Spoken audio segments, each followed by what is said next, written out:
अस्सलाम वालेकुम स्टूडेंट्स।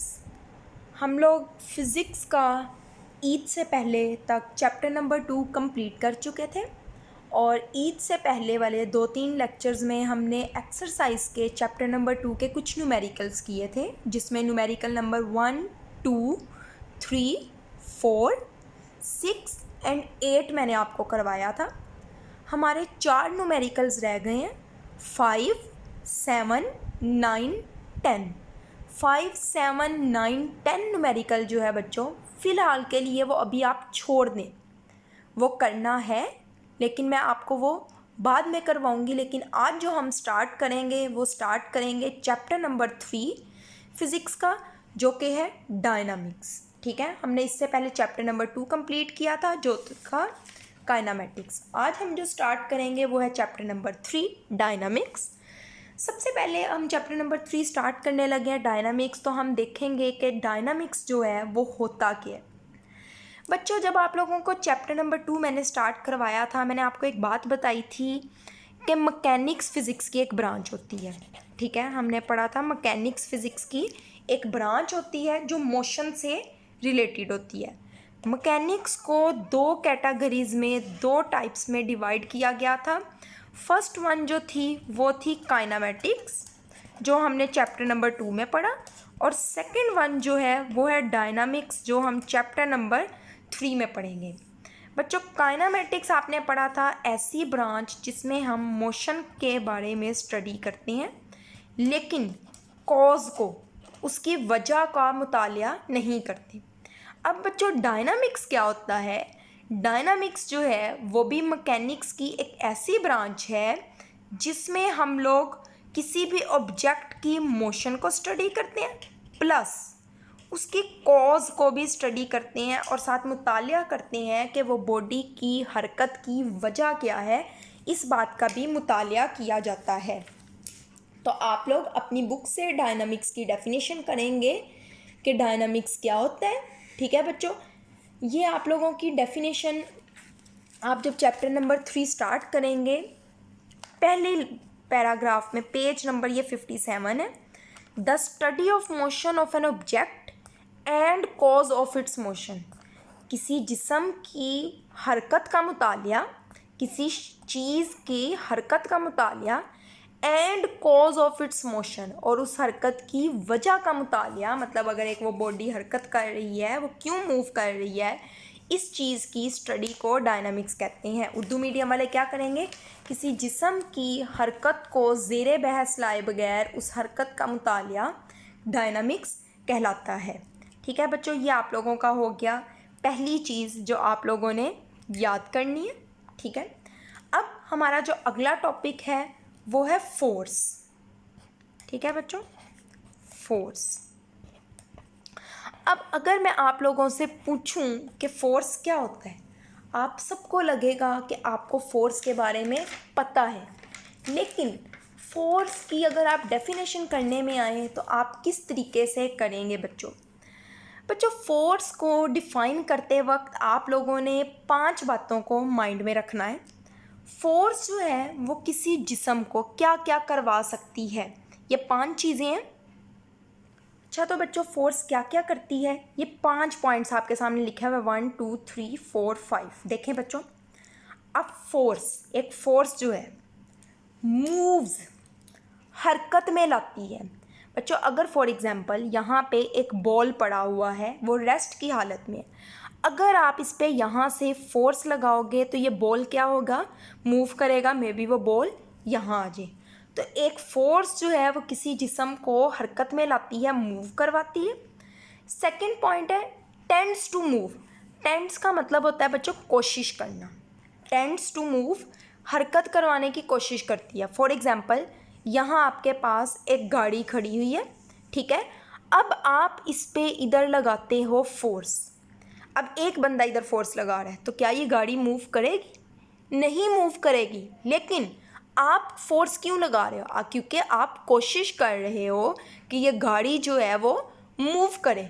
तो फोर्स जो है वो किसी जिस्म को मूव करवाती है, हरकत में लाती है। सेकंड, टेंड्स टू मूव, हरकत में लाने की कोशिश करती है। तो फोर्स की डेफिनेशन स्टार्ट से होगी, अ फोर्स मूव्स मूव्स करवाती है, और या टेंड्स टू मूव हरकत में लाने की कोशिश करती है। ठीक है, आगे स्टॉप्स। बच्चों फॉर एग्जांपल एक यही बॉल की ही अगर आप बात कर लें, ये बॉल जो है इस तरीके से मूव करती है, आगे से आ रही है, आप अगर आगे फोर्स लगा दो, इसको रोक लो, फोर्स लगाओगे तो ये क्या हो जाएगी, इधर की तरफ फोर्स लगाओगे तो ये क्या होगी, रुक जाएगी। ठीक है, तो फोर्स जो है वो किसी जिस्म को स्टॉप भी करती है, रोकती भी है। ठीक है, टेंड्स टू स्टॉप, स्टॉप करने की कोशिश करती है। बच्चों सेम हम वो एग्जांपल ले लेते हैं, लेट्स सपोज ये कोई गाड़ी आ रही है, अगर अब ये हल्की हल्की चलती चलती आ रही है, आप इसको इधर से फोर्स लगाना शुरू कर दो, एक बंदा इधर से फोर्स लगा रहा है, तो क्या आपके पास इतनी फोर्स है कि ये रुक जाए? ठीक है, ये रुकेगी नहीं। लेकिन आपने क्या किया, आपने इसको रोकने की कोशिश की। ठीक है, टेंड्स टू स्टॉप, रोकने की कोशिश की। फिफ्थ पॉइंट, और द फोर्स कैन ऑल्सो, ठीक है, ऑल्सो बी कर सकती है change the direction of motion of a body. बच्चों एक जिस्म अगर हरकत कर रहा है, उस पर आप फोर्स लगा के उसकी डायरेक्शन जो है, सिमत जो है वो मूव चेंज कर सकते हैं। जैसा कि आपको पता है कि बैट जो होता है, बल्ला, ठीक है, अगर एक बॉल करवाई जाए, एक बाउलर जो है वो अगर बॉल करवाता है तो बैट्समैन जो है वो फोर्स को इस तरफ लगाएगा तो इस तरफ मूव कर देगी, इस तरफ लगाएगा तो इस तरफ मूव कर देगी। तो फोर्स जो है जिस तरफ लगाई जाएगी बॉडी उसी तरफ मूव करेगी। तो फोर्स जो है वो किसी जिस्म की मोशन की डायरेक्शन को भी चेंज कर सकती है। तो बच्चों आप लोग इसकी डेफिनेशन किस तरीके से करोगे, या आप लोगों का फोर्स के टॉपिक में, उर्दू मीडियम वालों ने भी, मेरे पास इस वक्त बुक नहीं है लेकिन आपने भी फोर्स का टॉपिक निकालेंगे, आपको डेफिनेशन मिल जाएगी। अ फोर्स मूव्स, एक फोर्स हरकत में लाती है, और टेंड्स टू मूव, या हरकत में लाने की कोशिश करती है। आगे कॉमा, स्टॉप्स रोकती है, और टेंड्स टू स्टॉप, या रोकने की कोशिश करती है the motion of a body, किसी जिस्म की हरकत को। किसी जिस्म को हरकत में लाती है या लाने की कोशिश करती है, किसी जिस्म को रोकती है या रोकने की कोशिश करती है। The force can also change, force तब्दील भी कर सकती है, क्या, the direction of motion of a body, किसी जिस्म की हरकत की सिमत को तब्दील भी कर सकती है। ठीक है बच्चों, अब ये तो हो गई आपकी डेफिनेशन। लेकिन अगर आपको पेपर में फोर्स का क्वेश्चन आता है तो आपने सिर्फ डेफिनेशन नहीं लिखनी, आपने साथ इसके ये वाले पॉइंट्स भी लिखने हैं। सबसे पहले आप लिखेंगे इसकी सिंबल, जिसे उर्दू मीडियम वाले क्या कहेंगे, अलामत। ठीक है बच्चों, इसका आप लिखेंगे फॉर्मूला,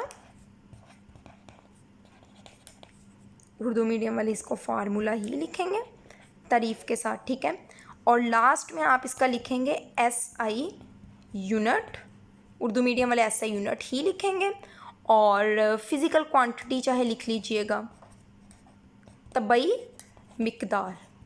ठीक है बच्चों, अब ये जो बच्चों पॉइंट्स हैं ना, ये अभी आपकी बुक में मौजूद नहीं है, आप अगले पार्ट में इसी चैप्टर में थोड़ा आगे जाके पढ़ेंगे, लेकिन आपने फिर भी इधर ही तैयार कर लेने हैं। ठीक है, फोर्स की जो अलामत होती है आपने लिखना है it is represented by F, इसका इजहार F से होता है। फोर्स का फार्मूला F = ma। बच्चों हम इस चैप्टर में ना न्यूटन का सेकंड लॉ पढ़ेंगे, उसमें आपको पता चलेगा फार्मूला कैसे है, लेकिन अभी आपने ऐसे ही करना है। और इसका यूनिट आप लोगों ने लिख देना है कि इसका यूनिट जो है न्यूटन होता है, जैसे इस तरह आ गया, आपने N भी लिख देना है।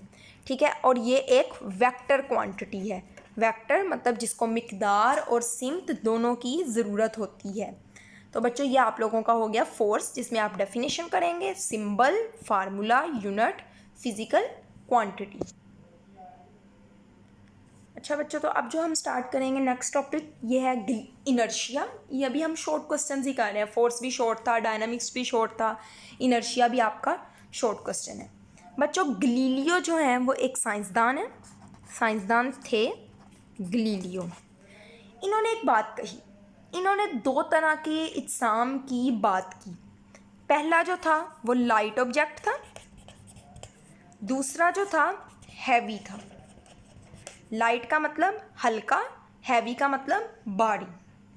गलीलियो ने क्या कहा था, गलीलियो ने कहा था कि अब अगर एक जो हल्का ऑब्जेक्ट है, लाइटर, ठीक है, लाइटर कहते हैं हल्का।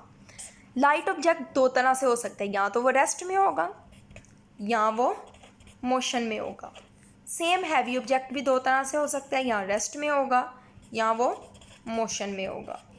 अच्छा बच्चों, गलीलियो ने क्या कहा? गलीलियो ने कहा कि जो हल्का जिस्म होता है, चाहे वो रेस्ट की हालत में हो चाहे वो मोशन की हालत में हो, ठीक है, उसको रेस्ट की उसकी हालत को चेंज करना इजी होता है। इजी टू मूव या स्टॉप। मतलब अगर एक हल्का जिस्म रेस्ट की हालत में है तो इसको मूव करवाना आसान है, कम फोर्स लगाओगे तो वो हरकत कर जाएगा। जैसे मैंने आपको बताया बॉल को मूव करवाना आसान है, एक गाड़ी है, ट्रक है, उसको मूव करवाना इजी नहीं है। Second, motion. अब हल्का जिस्म जो है वो अगर हरकत में है तो उसको स्टॉप करना भी आसान है। फॉर एग्जांपल ट्रक हरकत कर रहा है, उसको स्टॉप करना मुश्किल है, बट बॉल को स्टॉप करना इजी है। तो गलीलियो ने क्या कहा कि हल्के इज्साम को भारी इज्साम की निस्बत हरकत में लाना या फिर स्टॉप करना आसान होता है, जबकि हैवी ऑब्जेक्ट्स रेस्ट में है तो उसको हरकत में लाना मुश्किल हो जाता है, और अगर वो पहले से हरकत में है तो उसको स्टॉप करना भी मुश्किल हो जाता है। तो ये आपने स्टार्ट में इनर्शिया के टॉपिक से लाइंस करनी है। गलीलियो ऑब्जर्व डैट, गलीलियो ने मुशाहिदा किया, it is easy to move और टू स्टॉप, ये आसान है किसी जिस्म को हरकत में लाना या फिर स्टॉप करना। किसको? लाइट ऑब्जेक्ट्स, हल्के इज्साम को। Than heavier ones, heavier objects की निस्बत भारी इज्साम की निस्बत है। फिर उसने क्या कहा? Heavier objects are difficult to move, भारी इज्साम को हरकत में लाना मुश्किल है, और इफ़ मूविंग, लेकिन अगर वो पहले से हरकत कर रहे हैं, देन डिफ़िकल्ट टू स्टॉप, फिर उसको रोकना मुश्किल है। यह आप लोगों ने गलीलियो के बारे में इतना सा एज इट इज़ करना है। बच्चों आगे जो इनर्शिया होता क्या है और न्यूटन ने इसके बारे में क्या कहा था, ये हम कल करेंगे। फ़िलहाल आप लोगों ने बस इतना ही करना है, गलीलियो न्यूटन वाला है। अभी आप लोगों ने आज के लेक्चर में क्या किया, डायनामिक्स क्या होता है, फोर्स क्या होता है, और इनर्शिया को भी आपने डिटेल में नहीं किया, सिर्फ इनर्शिया में गलीलियो ने क्या कहा आपने ये लाइंस, 3 लाइनें याद करनी है न्यूटन से पहले तक। आज के लिए इतना ही, बाकी हम इंशाल्लाह नेक्स्ट क्लास में करेंगे। अल्लाह हाफिज़।